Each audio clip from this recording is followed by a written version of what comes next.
10 years ago, the National Commission on Terrorist Attacks in the United States issued the official account of the terrorist attacks that occurred on September 11, 2001.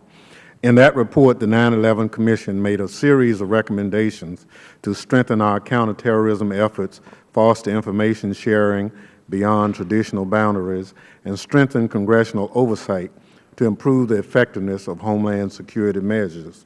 While the implementing 9/11 Commission Recommendation Act addressed many of these recommendations, challenges still remain. From the outset, the 9/11 Commission was tasked to make recommendations to prevent another terrorist attack. In the 10 years since the report's release, we've seen the terrorist threat change. The top leadership of al-Qaeda, the group that claimed responsibility for the 9/11 attacks, has been dismantled by the Obama administration. Although al-Qaeda has been weakened, we remain vigilant about persistent and emerging threats. We must closely monitor the capabilities of al-Qaeda affiliates who are thriving in the untenable areas such as Iraq and Syria. Through many of these groups, aspirations are localized to the countries in which they operate. They do not espouse anti-American views that are concerning. We also must turn a blind eye to the threat of lone wolf actors in the United States.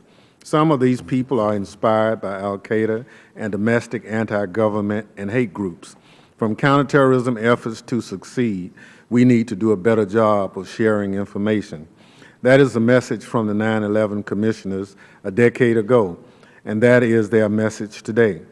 Last year's Boston Marathon bombing reemphasized the need for improvements in information sharing between both federal agencies and state and local authorities.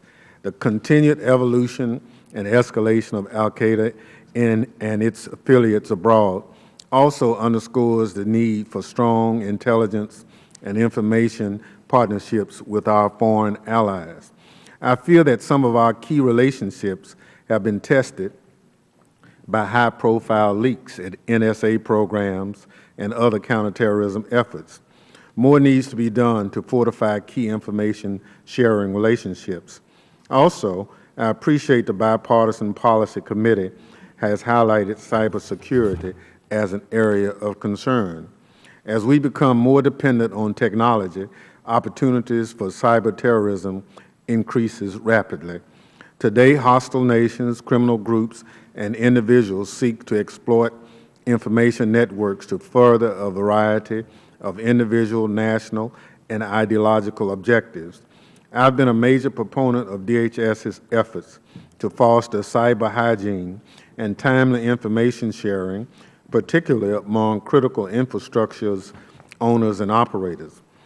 Though I know it's directly related to today's proceedings, I do want to express on the record my hope that bipartisan cybersecurity legislation that was approved by the committee, Mr. Chairman, in February will be considered by the House, hopefully before August.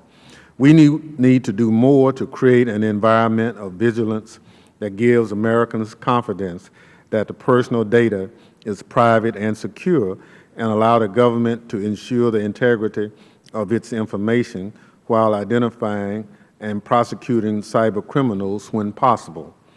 Further, as the Bipartisan Policy Committee also notes in its report, the House, under both Democratic and Republican majority, has failed to consolidate authorizing and oversight jurisdiction for each component of the Department of Homeland Security into one congressional committee. I agree with the 9/11 commissioners that the fragmented oversight detracts from the Department's national security mission. We've seen it time and time again. I'm sure the Chairman would agree that this committee should be authorizing and oversight committee of the Department of Homeland Security. But that comes with a price. The price is asserting jurisdiction. I have been in the Chairman's seat, tried to do it, and I welcome to try to get it done under your leadership.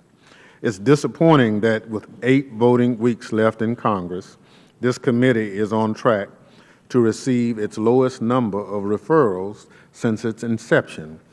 Looking forward, as we continue to strengthen the Department of Homeland Security, we must not forget the terrorist threat, but recognize it is evolving. Information sharing must be strengthened, and we must foster greater cybersecurity protections, particularly on the networks that are the backbone for critical infrastructure.